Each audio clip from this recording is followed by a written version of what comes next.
I am going to be ranking the best gold coins that you could still buy today.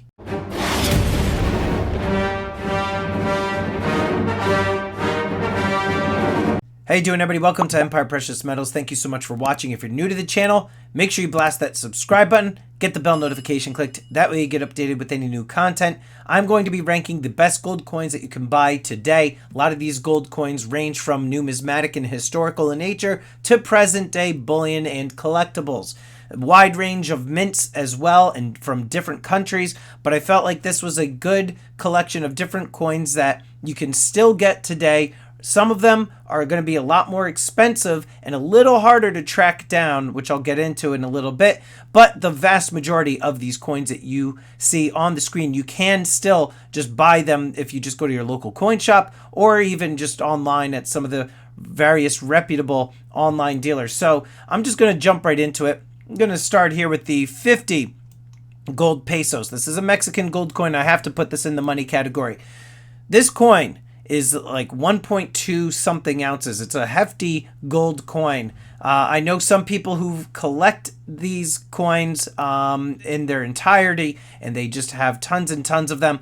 These coins, though, are very, very popular because for whatever reason, Mexican gold, a lot of people love Mexican gold and silver too. But since this is a gold video, we're going to stick with the gold. So the 50 pesos, very popular coin, and if you can get one, I recommend that you spring for it. Save up that money and try to go for it. We're going to stick with the gold here for a minute from Mexico, and let's take a look at the dos pesos. The dos pesos, excuse me. The dos pesos is a very popular coin as well. The reason I'm putting it in the not too shabby category, this is coming in at, I think it's like 0.04 ounces of gold. It's essentially close to like a 1/20th of an ounce of gold. It's very, very small. If you are familiar with the 1/10 ounce gold American Eagle, this is about half that. Now, I put this in the not too shabby category because it is Mexican gold. A little harder to find. If you can find it, I would say try to pick yourself up a couple of them, but keep in mind the premiums on these coins are very high. If you do the math and you calculate the calculate the dos pesos coins into ounces, how much gold it would equate to if you were to buy just, let's say, a 1 ounce gold coin, it's going to cost you quite a bit more. So think of that before you jump into the dos pesos. Also sticking with the Mexican gold, the 20 pesos. This coin, in my opinion, I'm going to put this in the money category. The reason being is that it's got the calendar here. I believe it's the Mayan calendar. And just a really cool design. Just an awesome coin. So this coin, in terms of how it equates to in terms of how much gold, it's about a ½ ounce of gold. But this is just a really cool coin. So if you could get, one of each of these at least in your collection, you won't be disappointed. Now, I left off the 2.5 pesos. I left off the 5 pesos just because, to me, I don't think that they're anything special. We're going to just stick with these three. I don't want to be ranking every single gold coin from each nation, so I just chose a few of the most popular. Let's look here at the double eagle, also known as the Liberty Head. This coin I'm going to put in the money category. This is one of my favorite American gold coins. Just a beautiful design. Now this ranges anywhere between the double eagle, which is a $20 coin, to the the full eagle, which is $10. I might be getting my denominations wrong, but I know that then you've got the 10, then there's the 5. There's actually a $1 coin, which is so tiny. I have it and I've done videos of it, but you can essentially get this coin in a wide range of denominations and weights. Classic design. So we're going to put this in the money category. Also, we got the Incuse Indian head right here. This is I think it's the $2.50 Indian. I have one of these. And just a beautiful coin. I'm realizing now that I left off the $10 Indian head, which unfortunately I cannot just add onto the screen here because it makes me reset everything. Maybe I'll do a follow-up video and put that one on here too. But this one has a very high premium. You can buy it pretty much anywhere. But again, high premium, but just a really cool coin. Incused, meaning that it is essentially like pressed into the coin, as opposed to being convex, if that's the word I'm looking for here. All right, what do we got here? We've got this is the gold lion from the Czech Republic. I'm also putting this in the money category. There's, I want to say, like 5 or 6 coins so far in this series, and I only purchased 2 of them because they were really nice. This one being one of them. They came out with the most recent one, the 2023, which looked so bad. So I just decided to hell with that series. But these have a very limited mintage, around 1500 to 1700 if I'm not mistaken. Just a really nice design, and now they have a high premium. They've essentially gone up in value by at least $1,000. When I purchased this coin, I spent around, I want to say, like $2,300, and now you can find it for maybe like $3,000 to $3,500. Philharmonics, we're going to go in the meh category. Nice standard bullion grade coin. You're not buying these to collect them. You get these on the cheap. A lot of people don't realize that this is an actual organ. They think it's a building. This is an actual picture of an organ there. And you got the instruments on the other side. Just again, it's a meh coin just because, it's a coin that you are buying for the weight. It's cheap, and so that's where that's going. Let's look at this one here. Now we're looking at the Chinese Myths and Legends series. Chinese Myths and Legends, they have, I think, 5 or 6 now in the series.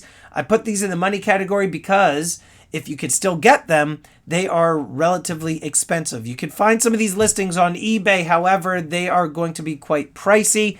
But when they release, that is your opportunity to buy them. Yes, you're going to be paying a little bit more of a premium on them.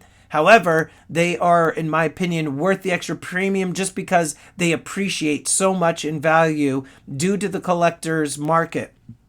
So, Chinese Myths and Legends, you had the, I want to say it was the Phoenix and the Dragon was the first one. Then you had which is here, and then you had the Dragon and the Tiger. Then there was a double dragon, and then they switched designs, which I didn't really care for. I only have the Dragon and the Tiger of the series. Wished that I had purchased the others, but such is life. All right, we got the French Rooster.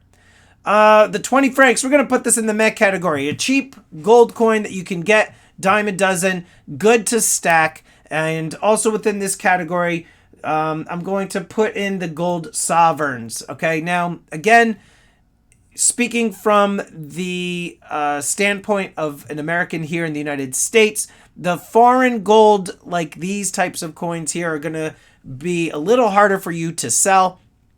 And they are going to also bring you less of a premium, but that is one of the reasons why people here in the United States like to buy these coins, is because they have less of a premium. Overseas, these are far more popular. Same thing with the Swiss francs. We're going to put this here in the meh category. If you're looking to buy gold cheaply, I do recommend then you look into these coins. They're not bad. They're just meh. You're getting them for weight. They're not pure, but they are, historical, and they add a little bit of a variety to the stack as well. The Austrian krona. It's in between not too shabby and the meh category. Now, what I like about this coin, all right, we're going to go in the not too shabby. What I like about this coin is that usually these Austrian gold coins, when they are struck, they have a very thin thickness. They are very thin. And because of this, okay, they have a wide diameter. So essentially, it's messing with your brain, and you're feeling like you are getting a lot more gold than you actually are. I recommend just check these out. They come in different denominations as well. It looks like I have the Austrian Philharmonic here twice. And I don't know if I can delete this thing. Can I delete it? No. So we're just going to leave that down there. All right. American Gold Eagle. We're going to go in the not too shabby. This is the Type 1. All right. The Type 1 where you have the mother coming down to feed the baby bald eagles. The American gold eagles, they range from 10th ounce, quarter ounce, half ounce, full ounce. They were originally struck in 1986, and then recently they switched to the Type 2. And the Type 2, we're going to go in the meh category. I feel like the bald eagle kind of looks like a buzzard to some degree. I like the classic better. Yes, the fields here, you leave a little bit for some imagination, right? It kind of looks just kind of blank. I don't know. I put this in the not too shabby. This one, we're going to put this in the meh category. All right. Britannias. The Britannias, I would actually put this in between the not too shabby and the money category because, number one, they are cheap. Number two, they're good for weight. Number three, you can get them in a variety of weights. I believe all the way down to the 1/10th. If I'm not mistaken, I don't know if there's like 20ths, but I know that they've got the 10ths, quarter ounces, half ounce, full ounce. They've got 3 security features on them. Beautifully designed. It seems like nothing but positives. All right, we're going to go here only because of the value. You're not going to get a tremendous amount of premium back when you go to sell them. But again, they have a lot going for them. They're relatively cheap. Right now, if you were to be stacking for weight, I would say it would be between the Britannias or actually I would have to go with the Buffalo. Now, the Buffalo is going to command a higher premium. But what I like about the Buffalo is that it's 24 karat gold. It is pure. And the Buffaloes have come down in premiums now to where they are in line with the American Eagles. It used to always be that the American Gold Eagles commanded less of a premium due to the purity. And the gold Buffaloes were anywhere between $50 to $100 more, depending on where you would buy them. But more recently, for whatever reason, gold Buffaloes are in line with the gold Eagles. Therefore, I'm going to put them up here just because they have a great design and because of the purity. Also, one thing to keep in mind, the gold Eagles, even though they are not as pure as the American gold Buffaloes, you are still getting 1 ounce of gold weight in the coin. A lot of people get that mixed up. They think, oh, it's only 9167 in terms of purity, and so I'm not really getting a full ounce of gold. Incorrect. The coin itself weighs more than an ounce. You are getting 1 full ounce of gold in that coin. It's just mixed with some copper as well to give it a little bit more durability and also for the color. So, between these two, I'm going with the Buffalo. Kangaroo, not too shabby. I don't own any, but what I like about the Kangaroos, again, is that they are cheap. And what I like about the Kangaroo is that the design changes every year. Now, is it a good coin to be stacking for weight? Yeah. And it's a good coin for the changing of the design. You could also say that, the koalas and the kookaburras, even though the kookaburras are a lot smaller, those could be in these categories as well. But the kangaroo, cheaper coin, not too shabby. The design changes. We're going to put the Canadian maple leaf in the not too shabby category because it's a classic design. Nice level of detail. Beautiful. Symmetrical.